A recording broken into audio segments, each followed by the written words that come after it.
Chapitre 3. Un frère. Il y avait cette voix. Loin, chaude, stable. Elle ne le grondait pas. Elle ne posait pas trop de questions. Elle l'écoutait. Même quand lui, il ne disait rien.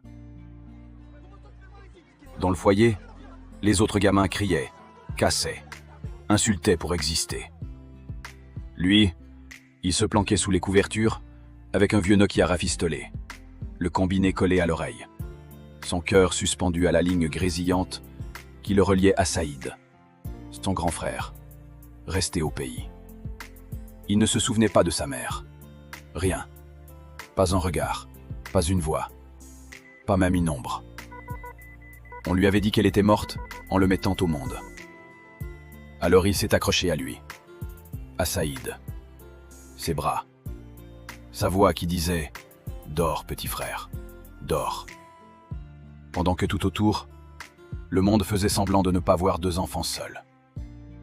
Alors oui, ce fil, même grésillant, même coupé parfois par le crédit qui saute, c'était vital. « T'as mangé aujourd'hui, Wassim ?»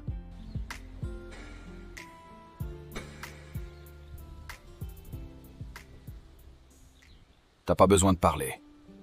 Tu m'écoutes, c'est suffisant. Wassim. Personne ne l'appelait comme ça ici. Ici c'était W, avec des poches pleines et les poings serrés. Mais au bout du fil, c'était Wassim. L'enfant, le petit frère. Celui qui respirait un peu mieux quand la voix de Saïd traversait l'océan. Un soir, Wassim a parlé un peu plus. Ça lui a échappé, comme un flot qu'il retenait depuis trop longtemps. Tu te souviens du champ?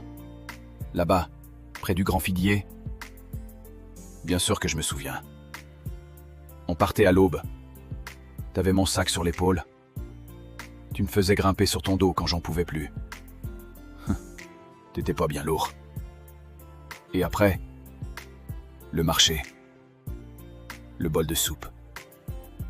Ouais, tu me disais de manger vite avant qu'elle refroidisse. Tu disais que t'avais pas faim. J'étais gamin, j'ai rien vu. Mais maintenant je sais. Tu sais quoi? Que t'avais rien mangé de la journée. Que t'avais faim. Mais tu me laissais tout. Parce que t'avais que moi. Parce que maman t'avait laissé que moi. Wassim, t'as tout donné. T'as jamais rien dit. Saïd ne répond pas tout de suite. Mais son souffle, à l'autre bout du fil, tremble un peu. Et c'est tout ce qu'il faut. Les années ont passé. W n'est plus dans le foyer. Il est dans la rue. Il a grandi trop vite, trop mal. Mais il tient encore debout grâce à ces appels-là. Maintenant, il encode de l'argent depuis un tabac. Il envoie tout ce qu'il peut. C'est pas beaucoup, mais Saïd le remercie comme s'il lui offrait le monde. Je l'ai pas encore dit à Tata, mais je vais pouvoir m'inscrire à l'université, frangin. Grâce à toi. C'est rien. Pour toi, c'est rien, mais ici, c'est énorme. Faut que tu sortes de là. Que tu viennes. Un jour peut-être. Mais toi, faut que tu restes droit, Wassim. Pas parfait. Juste.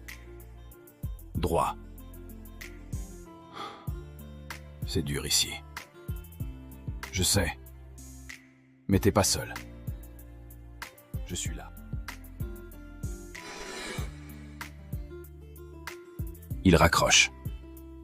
Dans le tabac, la lumière est froide. L'odeur de tabac froid et de l'auto. W sort, capuche relevée. Il replonge dans les rues sales et les deals. Mais il a les mots de Saïd dans la poitrine. Comme un fil. Un fil fragile. Mais qui tient encore.